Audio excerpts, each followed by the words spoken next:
السلام علیکم۔ آج جمعرات ہے، دسمبر کی 23 تاریخ۔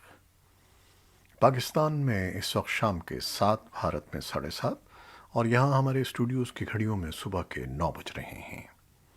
وائس آف امریکہ واشنگٹن کی اردو سروس سے میں ہوں خالد حمید، خبروں کے ایک بلیٹن کے ساتھ۔ پاکستان میں منعقد ہونے والے OIC اجلاس کے تناظر میں امریکی وزیر خارجہ اینٹنی بلنکن نے بدھ کو ایک ٹویٹ میں کہا کہ ہم اس اہم میٹنگ کا انعقاد کروانے اور افغان عوام کی مدد کے لیے عالمی برادری کو مدعو کرنے پر پاکستان کا شکریہ ادا کرتے ہیں۔ مبصرین امریکی قیادت کی جانب سے افغانستان میں پاکستان کے کردار کو سراہے جانے کو اسلام آباد اور واشنگٹن کے تعلقات میں بہتری کے اشارے کے طور پر دیکھ رہے ہیں۔ پاکستان کی سابق سیکرٹری خارجہ تہمینہ جنجوعہ کہتی ہیں کہ امریکہ کی جانب سے OIC اور پاکستان کی کاوشوں کو سراہنا یقینی طور پر اہمیت کا حامل ہے، جو افغانستان کو انسانی المیت سے بچانے کی جانب پیش رفت ثابت ہو سکے گا۔ تہمینہ جنجوعہ کہتی ہیں کہ امریکی وزیر خارجہ اینٹنی بلنکن کی جانب سے پاکستان کے مثبت کردار کو تسلیم کرنا ایک مثبت اشارہ ہے جو نہ صرف پاکستان کو پیغام ہے بلکہ اس کے امریکہ کی داخلی سیاست اور فیصلہ ساز اداروں پر بھی اثرات مرتب ہوں گے۔ اقوام متحدہ کی سلامتی کونسل نے ایک قرارداد منظور کی ہے جس میں عطیہ دہندگان، اعانتی گروپوں اور مالیاتی اداروں کو استثناء دیا گیا ہے کہ وہ انسانی ہمدردی کی بنیاد پر کام کر سکیں، جبکہ اقوام متحدہ کی جانب سے طالبان رہنماؤں اور متعلقہ اداروں کے اثاثے منجمد کر دیے گئے تھے۔ جیفلی دلارینتس اقوام متحدہ میں امریکی مشن کے ایک سینئر مشیر ہیں۔ نئے اقدام کی منظوری پر زور دیتے ہوئے انہوں نے کہا ہے کہ یہ استثناء محض انسانی ہمدردی کی بنیاد پر اور اسی نوعیت کی دیگر سرگرمیوں کے لیے ہے تاکہ افغانستان میں بنیادی انسانی ضروریات پوری کی جا سکیں۔ کونسل کی جانب سے 1 سال بعد اس کام کا جائزہ لیا جائے گا۔ پاکستان کے وزیر خارجہ شاہ محمود قریشی نے سلامتی کونسل کی جانب سے افغان عوام کو امداد کی فراہمی کی قرارداد اور امریکہ کی جانب سے پابندیوں میں نرمی کو خوش آمدید کہا ہے۔ اقوام متحدہ میں پاکستان کے مستقل مندوب منیر اکرم نے بھی افغانستان کو انسانی ہمدردی اور دیگر امداد سے متعلق اقوام متحدہ کی سلامتی کونسل کی قرارداد کو اتفاق رائے سے منظور کرنے کا خیر مقدم کیا ہے۔ ایسے میں جب طالبان پر امریکی پابندیاں جاری ہیں، امریکہ نے بدھ کے روز باضابطہ طور پر امریکی اور اقوام متحدہ کے اہلکاروں کے لیے استثناء کی اجازت دی ہے تاکہ طالبان کے ساتھ سرکاری طور پر کچھ کاروبار کیا جا سکے۔ اس اقدام کا مقصد افغانستان کے لیے امدادی اشیاء کی رسد جاری کرنا ہے تاکہ درپیش انسانی بحران کی شدت میں کمی لائی جا سکے۔ تاہم ابھی یہ واضح نہیں ہے کہ آیا اس اقدام کے نتیجے میں اقوام متحدہ کی جانب سے تجویز کردہ $60 لاکھ کی ادائیگیوں کی راہ ہموار ہو سکے گی۔ یہ قدغن سیکیورٹی کے طور پر اسلام نواز گروپ پر لگائی گئی تھی۔ خبر رساں ادارے رائٹرز نے اپنی ایک خصوصی رپورٹ میں بتایا ہے کہ اقوام متحدہ اس بات کا خواہاں ہے کہ آئندہ سال سے طالبان کے زیر سرپرستی وزارت داخلہ کے عملے کو ماہانہ تنخواہوں کے مد میں اعانت کی سہولت فراہم کی جائے اور جو عالمی ادارے کی تنصیبات کی نگرانی کرتے ہیں انہیں ماہانہ خوراک کا الاؤنس دیا جائے۔ امریکی محکمہ خزانہ نے بدھ کے روز جنرل لائسنس جاری کیا جس کا مقصد افغانستان کے لیے انسانی بنیادوں پر امدادی رسد جاری کرنے میں نرمی برتنا شامل ہے۔ 2 عدد لائسنس جاری ہونے کے بعد اب امریکی اور دیگر بین الاقوامی تنظیموں سے تعلق رکھنے والے کارکنان اور اقوام متحدہ کے اہلکار سرکاری کاموں کے لیے لین دین کر سکتے ہیں، بشمول طالبان یا حقانی نیٹ ورکس۔ تیسرے لائسنس کے ذریعے کچھ سرگرمیوں کے لیے جن میں انسانی ہمدردی کے منصوبے شامل ہیں، غیر سرکاری تنظیموں کو امریکی پابندیوں سے استثناء دیا گیا ہے جو طالبان اور حقانی نیٹ ورک کے ساتھ کام کرنے سے متعلق ہیں۔ امریکی انتظامیہ کے ایک سینئر اہلکار نے کہا ہے کہ افغانستان کی معیشت کو مزید سکڑنے سے بچانے کے لیے طالبان کو اقدام کرنا ہوگا۔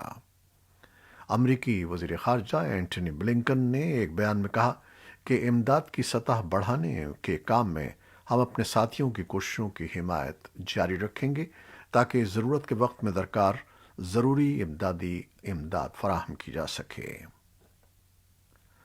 طالبان نے اقوام متحدہ کی سلامتی کونسل کے فیصلے کا خیر مقدم کیا ہے کہ افغانستان میں لاکھوں ضرورت مندوں کو فوری انسانی امداد کی فراہمی میں سہولت فراہم کی جائے گی، اور امریکی محکمہ خزانہ کی جانب سے خصوصی لائسنس جاری کیے جائیں گے تاکہ اس بات کو یقینی بنایا جا سکے کہ کچھ بین الاقوامی امداد افغانستان میں پہنچ سکے۔ طالبان حکومت کے نائب ترجمان بلال کریمی نے وائس آف امریکہ کو بتایا کہ طالبان افغانستان میں ضرورت مند لوگوں کی مدد کرنے والے ان اقدامات کو سراہتے ہیں۔ انہوں نے کہا کہ اس مشکل وقت میں بڑے ممالک اور اقوام متحدہ کی انسانی ذمہ داری ہے کہ وہ افغانستان میں مثبت انداز میں لوگوں کی مدد کریں، جس سے بہتر اثرات مرتب ہو سکیں گے۔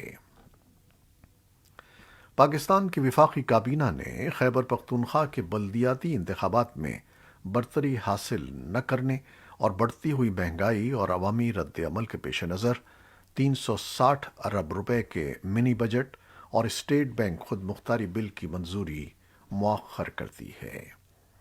حکومت عالمی مالیاتی ادارے IMF کی شرط کے مطابق بالواسطہ ٹیکسوں کی مد میں 360 ارب روپے حاصل کرنے کے لیے ضمنی مالیاتی بل سن 2021 کو کابینہ کی منظوری لینے کے لیے کابینہ کے اجلاس میں لائی تھی۔ البتہ اس معاملے کو آخری لمحات میں روک دیا گیا ہے۔ تجزیہ کاروں کا کہنا ہے کہ پاکستان کے پاس اس وقت IMF کی شرائط ماننے کے سوا کوئی آپشن نہیں ہے۔ IMF کا بورڈ اجلاس آئندہ ماہ 12 جنوری کو ہونا ہے، اور اگر پاکستان IMF سے $1 ارب قرض کی قسط حاصل کرنا چاہتا ہے تو پارلیمان کو منی بجٹ اور اسٹیٹ بینک کی خود مختاری کے بلوں کو منظور کرنا ہوگا۔ صوبہ خیبر پختونخوا میں رہائش پذیر سکھ برادری نے پشاور ہائی کورٹ کے اس فیصلے کا خیر مقدم کیا ہے جس کے تحت وہ کورٹ کے احاطے اور سرکاری دفاتر میں اپنے مذہبی نشان کرپان کو رکھ سکتے ہیں۔ اس سے قبل سکھ کمیونٹی سے تعلق رکھنے والے افراد کو ایسی جگہوں پر جانے سے قبل کرپان اتروانا پڑتا تھا۔ تاہم سکھ برادری کے مرکزی رہنما گورپال سنگھ اور سول سوسائٹی سے تعلق رکھنے والے ارکان کا کہنا ہے کہ وہ حکومت اور عدالت سے اپنے فیصلے پر نظر ثانی کی اپیل کریں گے تاکہ کرپان کو لائسنس فیس اور تجدید سے استثناء دلوا سکیں۔ بھارت کی نریندر مودی حکومت نے گزشتہ 4 برسوں کے دوران پاکستان، بنگلہ دیش اور افغانستان کے 3117 اقلیتی افراد کو بھارت کی شہریت تفویض کی ہے۔ نائب وزیر داخلہ نتیانند رائے نے جمعرات کو پارلیمنٹ میں ایک سوال کے جواب میں بتایا کہ 14 دسمبر سن 2021 تک 7306 پاکستانیوں نے بھارتی شہریت کے لیے درخواست دی تھی۔ وزارت داخلہ کے اعداد و شمار کے مطابق مذکورہ تاریخ تک تینوں ملکوں سے 10,635 افراد نے درخواستیں دی تھیں۔ درخواست دینے والوں میں تقریباً 70% پاکستانی تھے۔ اس کے مطابق یہ درخواستیں ان ملکوں کے ہندو، سکھ اور عیسائی برادریوں سے متعلق افراد نے دی ہیں۔ ایک تجزیہ کار اور انسانی حقوق کے ایک کارکن کے مطابق صرف اقلیتی برادری سے تعلق رکھنے والوں کو ہی شہریت دینے کا کوئی جواز نہیں ہے۔ ان کا یہ بھی کہنا تھا کہ دوسرے ملکوں کی اقلیت سے ہمدردی میں کوئی برائی نہیں ہے، لیکن اپنے ملک کی اقلیتوں کو بھی انصاف اور تحفظ فراہم کیا جانا چاہیے۔ امریکی بحریہ کا کہنا ہے کہ اس نے بحیرہ عرب کے شمالی حصے میں ماہی گیری کے ایک جہاز سے تقریباً 1400 AK-47 ایسالٹ رائفلیں اور اسلحے کے 2,26,000 راؤنڈ قبضے میں لے لیے ہیں۔ بحریہ کے 5ویں بحری بیڑے نے بدھ کو ایک بیان میں کہا کہ کسی ملک سے تعلق نہ رکھنے والے بحری جہاز کے بارے میں اندازہ لگایا گیا ہے کہ وہ ایران سے آیا تھا اور اسے اس راستے سے بین الاقوامی سمندر میں لے جایا گیا جو تاریخی طور پر یمن میں حوثیوں کو غیر قانونی طور پر ہتھیاروں کی فراہمی کے لیے استعمال کیا جاتا تھا۔